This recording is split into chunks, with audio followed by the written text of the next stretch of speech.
Alright, ladies and gentlemen, let's quickly talk about Xuan here, the next character coming after Inhibitor Lune. So Xuan is a preservation character and quantum, and she's quite different to the other preservation characters that we have, which is Japard and the Fire Trailblazer. She does work quite differently, so as we go through this, bear with me as it's going to be a bit technical.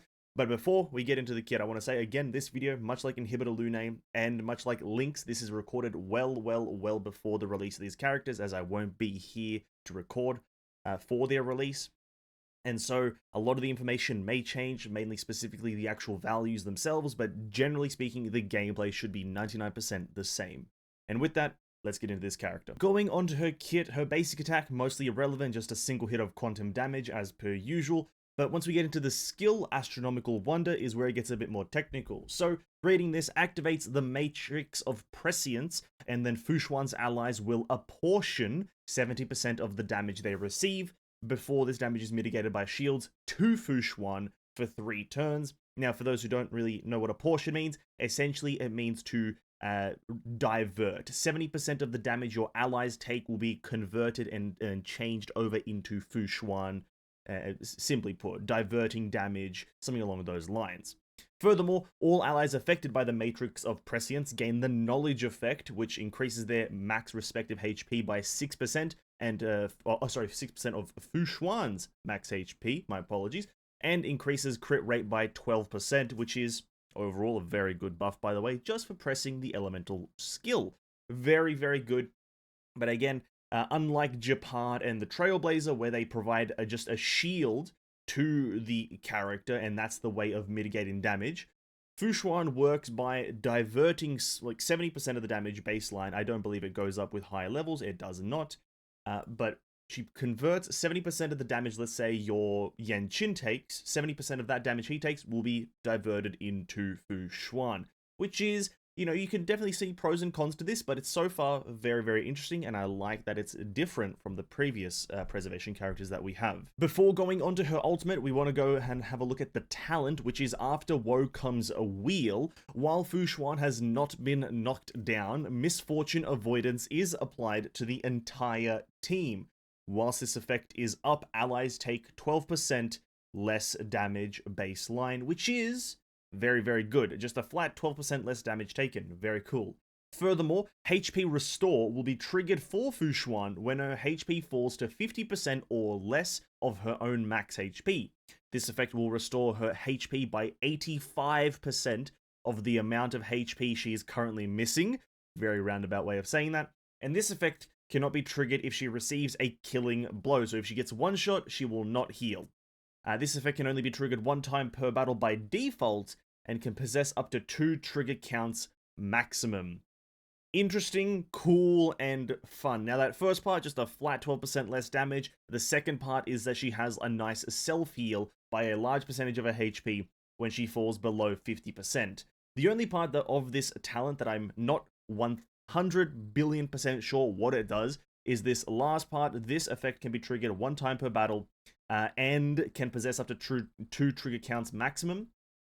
So can it be triggered 2 times or 1 time? I'm not 100% sure, but you can trigger it 1 time per battle, guaranteed. That's that. And now going on to her simple but rather powerful ultimate Evolution. You deal quantum damage equal to 135% of Xuan's max HP to all enemies, and obtain 1 trigger count for the HP restore from her talent. Now, this may be the meaning of adding an extra trigger count to the talent, and that means you can use it 2 times. Again, not 100% sure about that, but the powerful part of this ultimate is that it's 135% of her max HP to all enemies, and if you're doing a HP build on this character, as you probably should be, because she needs to be able to survive hits, you're going to be dealing a fair bit of damage, as you can roughly get characters to about 5 to maybe 7k HP. 135% of that is a lot of damage to all the enemies. So a very powerful ultimate, at least in my honest opinion. Next, we've got her technique, which is a rather useful one and a rather unique one. A Shield of Faith. After the technique is used, all team members receive a barrier lasting for 20 seconds. This barrier can block all enemy attacks, and the team will not enter combat. It's the first technique, or maybe second if you take into consideration Imbibitor. It's the first technique that we have that prevents us from entering combat no matter what. But though, entering combat by you yourself attacking enemies while the barrier is active will have Fu Xuan automatically activate her Matrix of Prescience at the start of the battle for 2 turns, which is going to be your preferred way of activating the Matrix of Prescience, because skill point usage is going to be quite hefty if you want to maintain that crit rate HP increase as well as the tankiness. And now the last 3 things to talk about with her standalone kit, we've got the bonus abilities. Now we've got Liu Ren Divination, which is the first one. If enemies attempt to apply debuffs to allies while the Matrix of Prescience is active, all allies will resist all debuffs applied to the enemy, applied by the enemy, my apologies, during the current action. This effect can only be triggered once, and upon reactivating the Matrix of Prescience, the number of times this effect can be triggered will be refreshed. Now, I'm not sure about you guys, but this is incredible. Just a guaranteed chance to resist debuffs. Now, I'm not sure if people are thinking about it as much as I am, but this character is going to be a direct counter to Kafka, which is kind of funny because of the cinematic that we got where Fu Xuan absolutely counters Kafka with the whole bullet cinematic, which is kind of funny to me. So very much enjoy this bonus ability, and it's also very useful. The second one, Dun Jia Divination. When Fu Xuan's ultimate is used, heal all other allies by 5% of Fu Xuan's max HP plus 80. Now, very powerful again. 5% of her HP plus 80. You're not going to be healing a monumental amount with this character, but for the mere fact that you can heal with this character that is classified as a tank, is extremely powerful. 5% of a HP, let's say you've got 7k plus 80, you're healing at least for a few hundred, and that's pretty good if you combo it with her elemental skill, which diverts all the damage away from the team. So overall, an astoundingly useful bonus ability. And then the last one, Tai Yi Divination. When the Matrix of Prescience is active, Fu Xuan will regenerate 40 extra energy when she uses her skill again. A very odd one, but I do like it. It's extra 40 energy, so that's quite a lot of energy, but you have to use your skill whilst your skill is active still. So it's a bit more of a preface on Fu Xuan kind of being the main character and you wanting to deal DPS with her ultimate. But regardless, even if that isn't the case, if you have an excess of skill points, just getting that massive amount of extra energy isn't going to go to waste, right? Her ultimate is great, and getting more of it is very good. Bonus abilities, all the bonus abilities are actually very, very strong and very powerful for their respective role, and Fu Xuan by herself is a great character. Now, there is a few things I want to say about the characters that I think she's going to be really useful, and I think she's going to be very powerful, but you're going to have to know what you want to do with this character. She's not really a tank that you can just chuck in and deal and have fun and it be good. She is one that you require stat specifications. HP is going to be a big thing for her. You're going to need a lot of it so she can actually absorb that 70% damage taken from all your allies. And another thing to take into consideration is that it could also be a detriment, right? Because she's taking 70% of the damage that each ally receives, you could get into a situation where you're getting hit by an AoE attack and every character's taking damage, but 70% of their damage is being converted to Fu Xuan, and she could very easily be just one shot out of nowhere. So a very high risk, high reward kind of character, but I do believe that she'll actually be able to tank a lot if you kind of build her correctly with a lot of HP and a lot of stats, but as well deal a lot of damage. And again, the debuff mitigation is incredible. So again, I think she's a high risk, high reward kind of character, but I do like where she's gone with her design. Now, who would I be if I didn't talk about the Eidolons? Now, her Eidolons are actually rather powerful. I will be honest, there's a lot of extremely powerful ones that make her a lot better. So going into the first one, Cycle of Life and Death. Her knowledge effect, which is the buff or the status effect that every ally gets when Matrix of Prescience is up.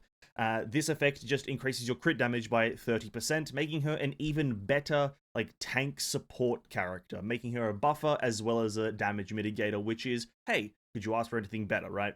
So very good one right there. Second Eidolon, Omnius Omen, I believe that's how it's said. When Matrix of Prescience is active while any other team member is struck by a killing blow, all allies who were struck by a killing blow during this action will not be knocked down, and 70% of their max HP is immediately restored, can be triggered one time per battle. So you have a bit more of a reviver, what's it called? A second life, second chance for characters that are knocked down while Matrix of Prescience is active, but can only occur one time per battle, which is absolutely fine. Eidolon 3, we've got skill +2 as well as talent +2, which is absolutely fine. Eidolon 4, Propertus. proper star, I don't know. But when other allies under Matrix of Prescience are tanked, Fu Xuan regenerates 8 more energy. Very, very powerful. More energy for her, more damage for her, so very good. Eidolon 5, ultimate +2, as well as basic attack +1, very good. And then Eidolon 6, a very long one here. Once the Matrix of Prescience is activated, it will accumulate the total HP lost by all team members in the current battle. Then Fu Xuan's ultimate will increase by 300% of the total HP lost by all team members in the current battle. The total HP lost by all team members in the current battle is capped at 200% of Fu Xuan's max HP. This value will be reset and reaccumulated after her ultimate has been used. So, simplified and simply put, it is throughout the whole battle, or throughout a battle before the usage of one of Fu Xuan's ultimates, HP loss will be calculated and tallied, and increase the damage of Fu Xuan's next usage of her ultimate. Simply put, it just increases her ultimate damage. You're gonna have to take a bit of damage, and you're gonna have to, lose HP, but it does increase her ultimate's damage to a cap of 200% of her max HP. Hello everyone, this is post-recording Ven, and I'm just here to correct myself because what I just said was absolutely wrong. What the actual E6 does is that essentially during one matrix, it tallies up all the damage that all characters have taken, and then it has 300% of that value adds on to the damage of Fu Xuan's ultimate. The 200% is just how much kind of HP that your allies can technically be capped on losing. So just to do a numbers example, if your whole team takes about 10k worth of HP as damage, then Fu Xuan's ultimate will have a total of 30k extra damage per hit, because 300% of 10k is 30k. Simply put, that's how it works. Back to the video. Rather good, rather obscure, and if I was to give a value to all these Eidolons, the actual super high value stops at about unfortunately E1. All her Eidolons are really good, by the way, and really powerful, but they're also very obscure and kind of out of nowhere. Much like her second Eidolon, it's just a weird way of doing a revive. Character has to be struck, and then they get revived, but Matrix of Prescience has to be up, and then when that happens, it can only happen one time. If it was once per skill usage, that would be kind of fine, but it's kind of obscure to do. Her E4 is very powerful for energy regen, but then again, it's E4 just for 8 regen per hit, and then E6, it's a roundabout way of increasing her ultimate damage, although it will be extremely powerful when you put into perspective that it hits everyone on the field, and she'll be able to essentially one-shot any group of enemies. I do think it's roundabout, so her value is E1 for me, but even E0 is actually also just fine. Now, light cones is where it gets a bit kind of touchy on actually what's good for her. Now, her signature, she already shut her eyes, is going to be her best in slot. Increase HP by 24%, energy recharge by 12%, and then whereas HP is reduced, all ally damage dealt increases by 9 for 2 turns. At the start of every wave, restore HP to all allies equal to 80% of the respective HP difference between each character's max and their current. So, a very powerful light cone, but it's only very powerful on her. And this is going to be her best in slot, and I will say, by a very, very, very, very, very, very, very, very, very, very large margin. The reason for this is the other two 5-stars aren't overly good for her. Now, as we know, Fu Xuan is going to perform much better with HP, an increase of her HP to a very high level and a high number, like 7k, 8k, whatever the higher HP thresholds are. The other two light cones of the 5-star variety don't really do that. Japard's is defense increase and effect rate increase. You don't really need either of those two things on her. She has an aggro increase. You don't need aggro on her. And then when the wearer is attacked, increase their defense by an extra 24. You don't need anything that this light cone provides. So if you're going to use Japard's, you're mainly using it for the stat stick of base HP, base attack, and base defense. You're not really using it for the actual ability. As for the free one that we can get from the simulated universe, it's slightly better than Japard's as it provides effect resistance, so your Fu Xuan won't be stunned or anything, and it provides a passive shield and a passive damage received decrease, which is actually better than the defense. So at the end here, if the wearer has a shield when attacked, they receive 12% less damage. That's much better than just a defense increase, because Fu Xuan doesn't really want defense. So light cones for the 5-star aren't abruptly amazing, so be careful with that. Is that if you can't really get her signature light cone, you might not be able to put her at a pretty good value, as hers is kind of overpowered with that massive heal at the end, but I won't really, comment on the overpoweredness of it as I haven't tested it. But if you only are in the kind of the vicinity of the 4-star range, you've also not got great options. Day 1 of a new life may be your best choice, just kind of for a generic one. It does have defense increase, but after entering battle, all type resistance of all allies is increased. So mainly, you're there for that part. Increases your whole team's tankiness by all type resistance increase, which is much better than you would think. As for the other 5-stars, they're all just some form of defense increase. Landau's choice is more likely to be attacked and damage is reduced. You don't really want more likely to be attacked, as it doesn't really mean much to her. But the damage reduction is fine for 16%. The trend of the universal market is defense increase with a chance to burn unnecessary. We are wildfire again at the start of the battle. The damage dealt to all allies decreases by 8% for 5 turns. It's fine, but it's limited. So your choices for 4-star aren't that much greater. And this is unfortunately that character that just only is going to really function to a tolerable level with her signature light cone. She already shut her eyes. So be careful when pulling for her, is that you're probably going to need this if you want some pretty decent value. And then as for the relic sets, you're most likely to be running the Longevous Disciple alongside the Fleet of the Ageless Planar Ornament. These are, simply put, probably going to be your best in slot. Longevous Disciple is a HP one with a crit rate increase on taking damage or losing HP, which is very, very good for her, as well as the Fleet of the Ageless is a HP increase, and then when the speed reaches 120, all allies' attack increases by 8%, which kind of adds to the support capabilities of Xuan, which is overall kind of what you want. Now, if you don't have good pieces for this, or you want to run something else, and you want to build her for something else, well, DPS, Genius of the Brilliant Stars, is most likely to be your best option.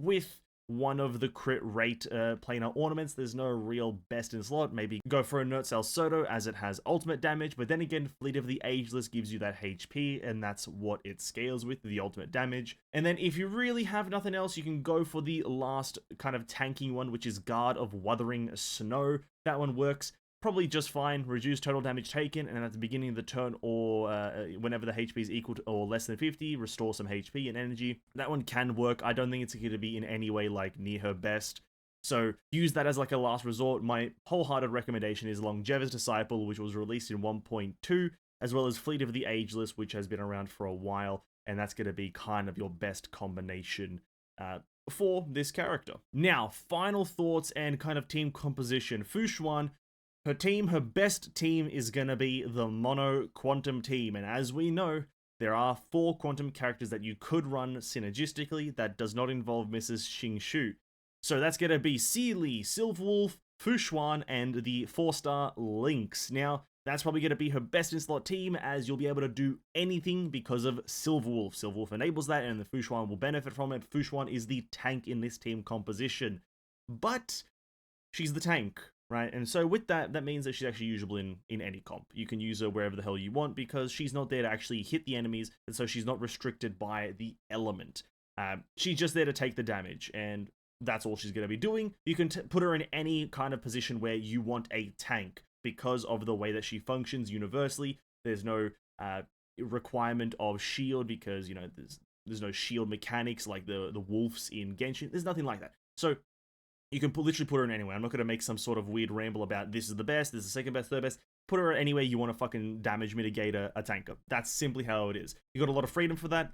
Very good. And I think the character's fucking phenomenal, by the way.